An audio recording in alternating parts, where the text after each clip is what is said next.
And I'm thinking, physical intimacy, prioritizing. Physical intimacy.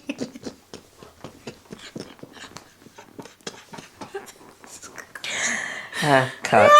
Okay. We are going to mature one of these days. Hey everyone, and welcome back to our channel. I am Winston. I'm Mayfair. And we are the Clements. This week we're gonna chop the money. Chop it. Yes. Yeah, so what are we doing today? Today we are doing a video. Like we are every week. But obviously you guys know we have to start off with our subscriber of the week. You guys are incredible. We always get amazing comments. So let's pick a subscriber of the week. Let's do it. So this week I've picked Janine, and she said, "Great vlog, always so excited to see your videos. You both are so motivating and such an inspiration." So thank you so much, Janine. And that was on the home renos part 1. Part 2 is coming soon. A bit of the furniture took some time to come, but it's on the way. And some of you guys were a bit confused, like what's going on, like new apartment, new furniture. So we have moved. Yeah, we moved about 4 weeks ago. Yeah, probably about a month ago now. Today's video, we've got a separate topic, but should we just give them like a brief update? Yeah, so we moved into our own apartment. Mm-hmm. And so I think the apartment needed a bit of work. There was a bit of work to be done after the previous tenant. Yeah. And so we just decided to take the opportunity, not just to tidy up a few things, but also just to put our own stamp on it. Yeah. And so last week, if you saw the video, we started working on the bedroom. Mm-hmm. And I think we kind of highlighted the transformation there. And then we're going to show part 2 of that in hopefully coming up very soon. Yes. And then I think we also want to do a little bit to the living room, although the living room is in pretty good shape. So you guys know me. I want to revamp it, but yeah, it's not in bad shape. We got the living room repainted as well, but yeah, I want to freshen up the furniture. So that's what's going on. We're going to keep you updated in terms of our plans with the US. We've also got some other pretty big announcements coming up. Yeah. So sure. just stay tuned, because again, we've been saying this for ages, but more content is actually coming your way. So stay in tune for that. Yeah. But in this video, we kind of wanted to just talk a bit more about marriage and relationships and our marriage and our relationship. Yeah. Because I think we I take it for granted, because I think we've only been married a year, just under. And I'm like, what do we kind of have to share? But I think we do get quite a lot of comments. I get DMs which I'm not always able to respond to individually, kind of asking just like for tips, or how do you guys keep that fire burning? How do you keep that respect between one another? So we thought this would be a cool way just to kind of share our tips, not from the perspective at all of being experts, but just, hey, here's what's worked for us in terms of like making mistakes, learning as we go along. Yeah, and definitely just to echo that, we are by no means experts after being married for 11 months. And I think to sort of start to get to a place of understanding and growing together has taken a lot of, just trying out different things and work and experimenting and also learning each other as well. Mm-hmm. So I guess this could be like what has worked well for us so far after 11 months. Mm-hmm. So that's what we're going to be sharing today. Yes. So awesome. You want to kick it off with the first one? Yes. So the first one that I've got in terms of things to help us keep the fire burning in our relationship. And I think this is for me, it's a really important one. And that is talking about your goals, your dreams, and your vision. Yeah. Because we all know what it's like, on January the 1st, you've got this exciting list of goals and, you've talked about it and, you're fired up to get things done. And then, like they say, by the end of January, everyone's pretty much forgotten about their goals and stuff. And you kind of go back to your day-to-day, to your default. Mm-hmm. And I think that danger is even maybe bigger in marriage, because you can just kind of get caught up in the day-to-day things that you do, whether it's in the house or what you do for work. And so for us, just making that time when we do check in with each other, Yeah. and we've got a weekly check-in that we do where we plan our week, where we review progress and things like that. Just kind of like touching base again with those exciting big things that we want to achieve Yeah. this year, so that they don't kind of get forgotten Yeah.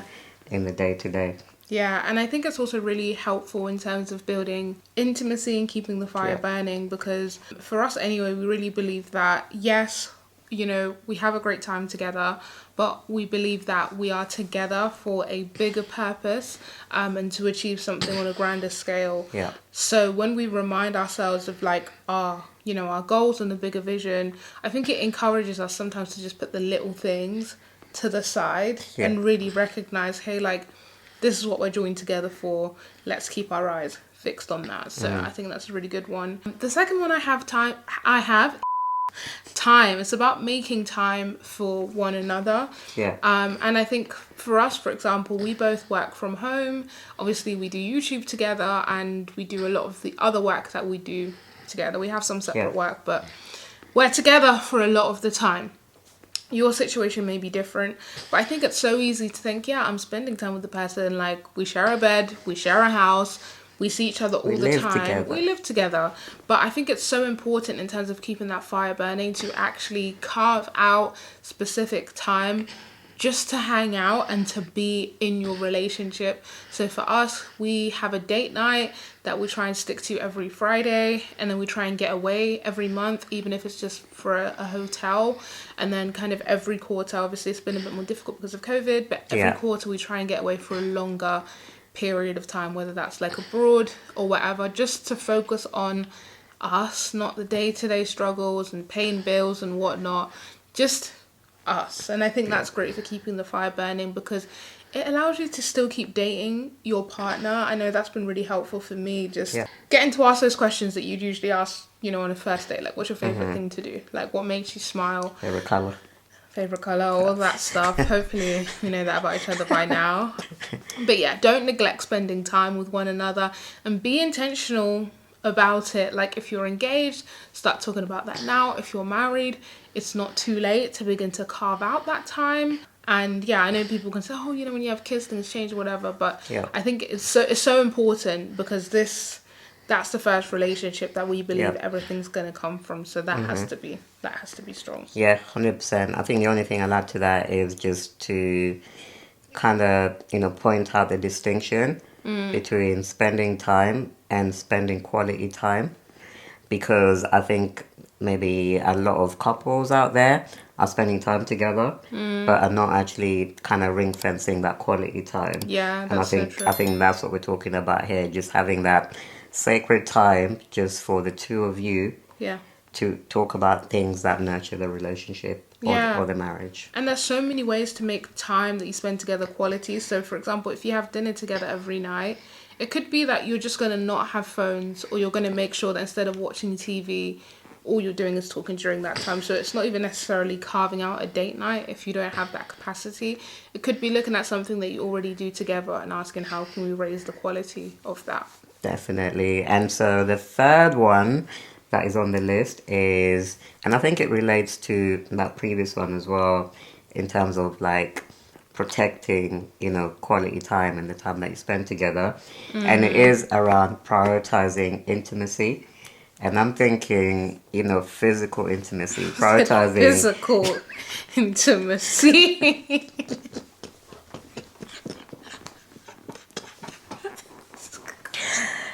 Cut. Okay. We are going to mature one of these days. But yeah, we're talking about prioritizing sex. Yeah.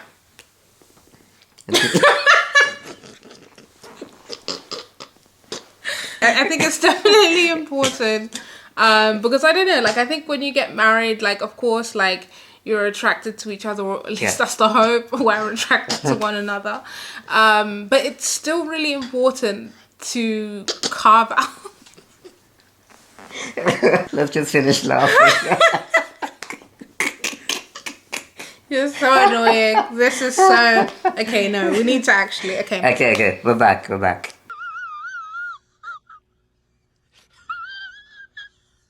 it's important to carve out time for intimacy and sex, because I don't know, in marriage, like, it just does something for your relationship. It honestly does.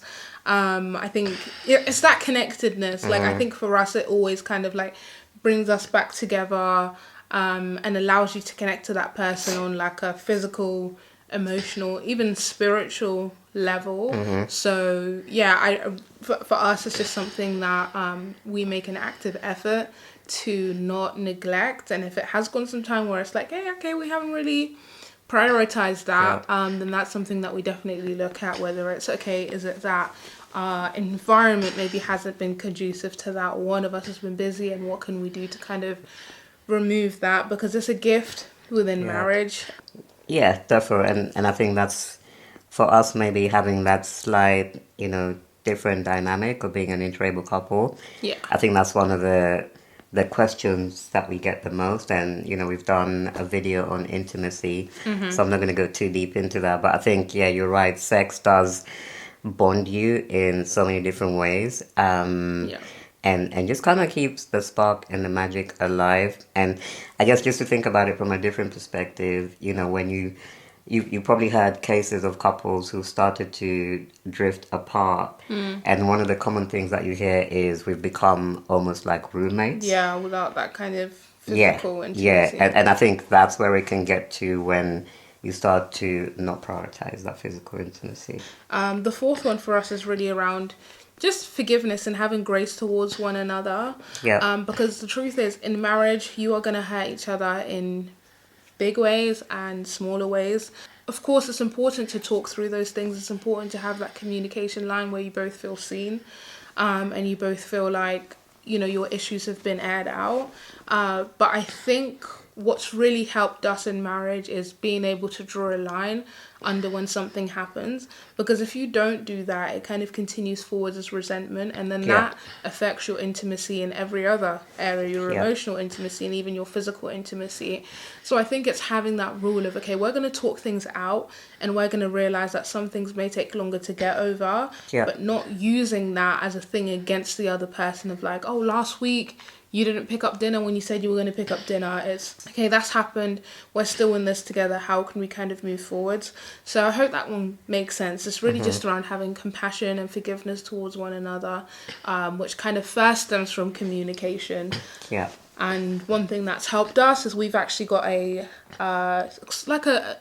group led by our pastor. It's like a couples group. Yeah, with other couples, where we kind of just talk about issues related to communication, intimate, so many things that other couples encounter, and it just creates a space for us to flesh out those issues in a healthy way, because sometimes it can be like you only talk about how you want to be communicated to in issues when things are het up, but that creates an environment where we can just talk about it.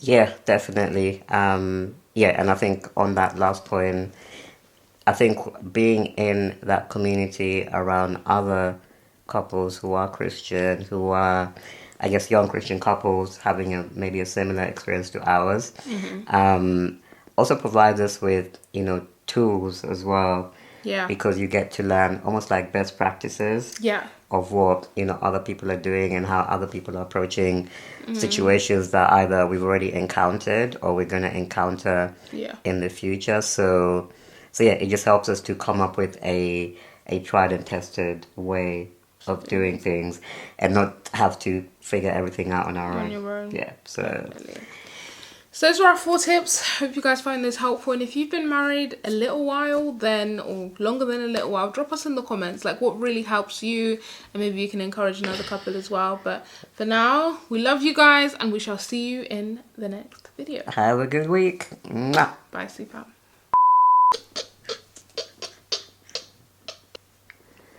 Do you know, when I look up, look how shiny my head is. Start. I have to look down, innit? Bunda. Just be a bit more. Intimate. Maybe 3-star this. Come closer, man. My G, you come close.